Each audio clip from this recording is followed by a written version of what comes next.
So hello again, Devin and Niall. Continued theme about discussion on the IATF Auditor Guide.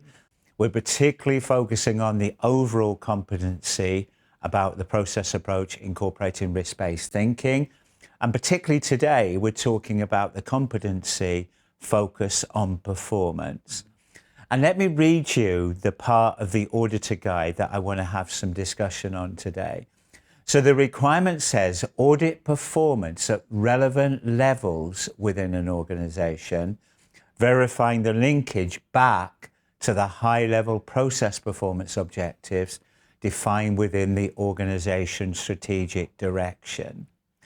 So that's a little bit of a mouthful, but let's start off then, Devin, that if we were trying to focus on performance and we're trying to take into account this skill, when we're auditing the management within the organization, what are we going to be asking around the setting of objectives? So when you're auditing top management, especially as we have discussed in previous videos, it is their responsibility to set those process owners and look at objectives for those processes themselves. Right. So we're going to want to look and make sure that has been established, and then how that has been established. Why are these objectives being established as such? What are the customer requirements? What is the strategic leadership of that organization looking to go forward with? Right. Okay. So if we challenge management on that, how are they understanding the customer requirements, their own business requirements? And what we're saying, Devin, is they need to turn that into measurable quality objectives. Now, take us to the next stage then, that we see that they've identified these quality objectives. Yeah. What would we be then looking for as an auditor? So again, as Devin said, it's the role of the top management, the top leadership to kind of set the direction for the organisation. And then it's really about how they bring everyone together and how they deploy those objectives throughout the organisation. So the auditor will take, and again, this is where the top management part of an audit is so important. The auditor will take what they have picked up from the top management interview. And again, there's a whole section in the Auditor Guide on the top management interview that we'll get to at some point, and then follow that through the organisation, through, as Devin said, the process owners to the people doing the day-to-day work, to see whether there is an effective, I would say, deployment of those policies and objectives that the organisation have set themselves.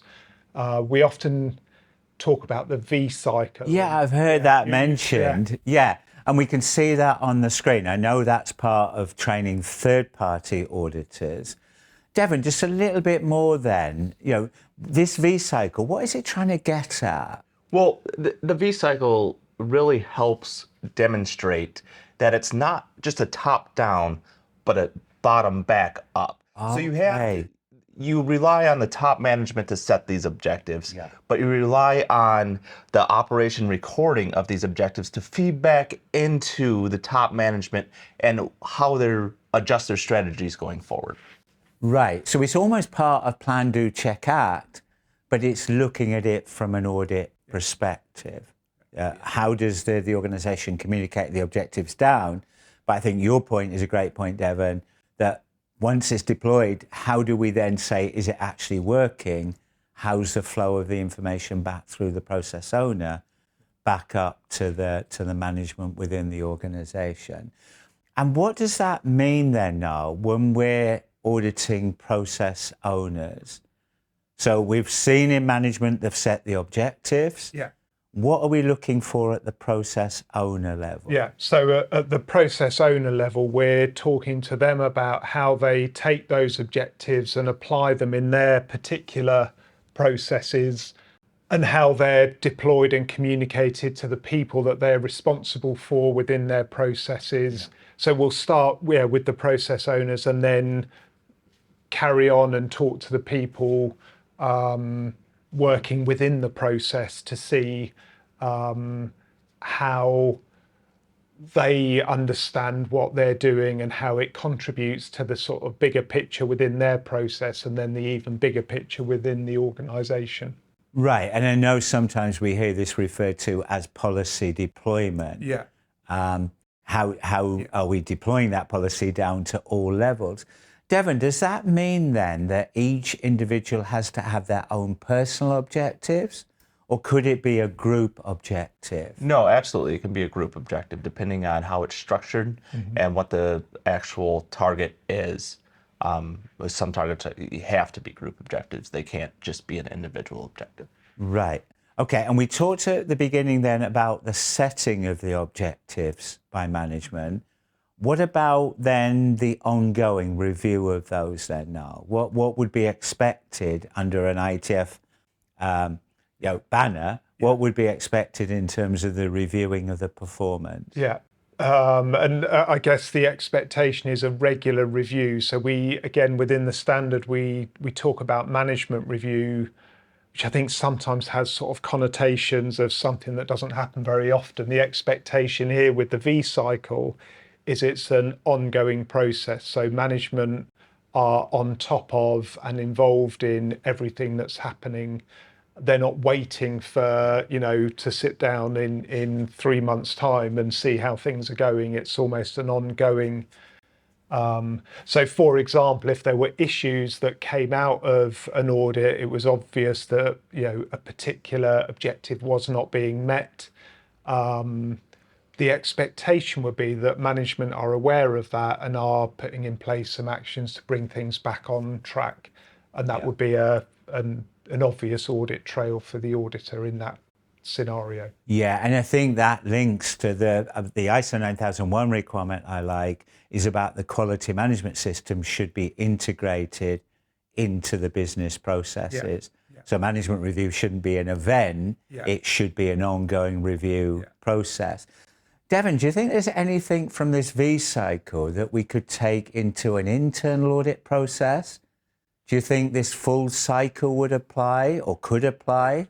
Could apply, absolutely. And within the internal, you definitely from the process owners down and back up, making sure that that is going both ways, as well as, any risk that comes from the output, right?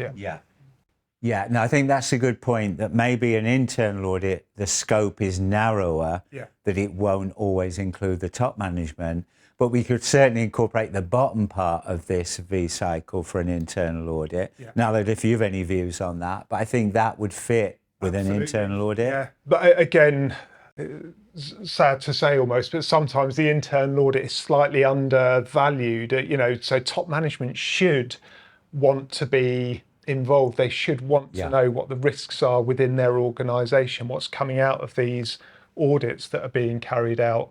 So for me, it is almost a no-brainer that they should also want to see the results of those audits, that they're investing time and effort in taking place. So I agree. I think for sure process owner level, but ideally top management as well, in terms of understanding what the issues within their organisations are. Yeah, because I think if we take the bottom part of this V, then what we're saying in an internal audit, we would start off having discussion with the process owner about their objectives. We'd then go and talk to people working within the process to check the deployment of the objectives. We might then go back to the process owner to see how they're collecting the information, analysing the information to feed into management. So I think that logic works very well for an internal audit as well as a third-party audit.